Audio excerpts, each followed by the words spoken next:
அனைவருக்கும் வணக்கம். மெட்ராஸ் உயர்நீதிமன்ற, கீழமை நீதிமன்ற பணியிடங்களுக்கான ரிட்டன் எக்ஸாம் மார்க்ஸ் வெளியாகி 15 நாட்கள் ஆகியும் ப்ராக்டிக்கல் எக்ஸாம் இன்டர்வியூக்கான செலெக்ஷன் லிஸ்ட் இன்னும் வெளியிடாமல் இருக்காங்க. இது பற்றி ரெக்ரூட்மெண்ட் போர்டுக்கு மெயில் போட்டிருந்தேன். அதற்கு எந்த பதிலும் அஃபீஷியலாக கொடுக்கல. இருந்தாலும் அன்அஃபீஷியலாக ஒரு தகவல் கிடைச்சிருக்கு. ப்ராக்டிக்கல் எக்ஸாம் இன்டர்வியூக்கான செலெக்ஷன் லிஸ்ட் ஏற்கனவே ப்ரிப்பேர் பண்ணிட்டதாகவும், ப்ராக்டிக்கல் எக்ஸாம் டேட் கன்ஃபர்மேஷனுக்காக செலெக்ஷன் லிஸ்ட் இன்னும் வெளியிடாமல் லேட் பண்ணுறதாகவும் சொல்லியிருக்காங்க. ப்ராக்டிக்கல் எக்ஸாம் டேட் கன்ஃபார்ம் ஆன பிறகு செலெக்ஷன் லிஸ்ட் வெப்சைட்டில் அப்லோட் பண்ணுறதுக்கான அப்ரூவல் கொடுத்துடுவாங்க. அதன் பிறகு தான் வெப்சைட்டில் செலெக்ஷன் லிஸ்ட் அப்லோட் பண்ண முடியும் என்பதை சொல்கிறாங்க. இந்த வீக் பார்த்தீங்கன்னா செலெக்ஷன் லிஸ்ட் வெளியாக வாய்ப்பு இருப்பதாகவும் சொல்லியிருக்காங்க.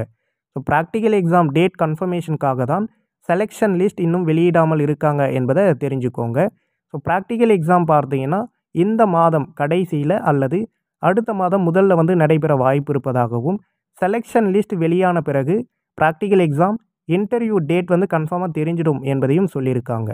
ரிட்டன் எக்ஸாமில் எடுத்த மார்க்ஸை கமெண்ட் பண்ணிகிட்டே இருக்கீங்க. அடுத்த கட்ட தேர்வுக்கு இந்த மார்க் இருந்தால் போக முடியுமா என்பதை தற்பொழுது வரைக்கும் கமெண்ட்ஸ் வந்துகிட்டே தான் இருக்குது.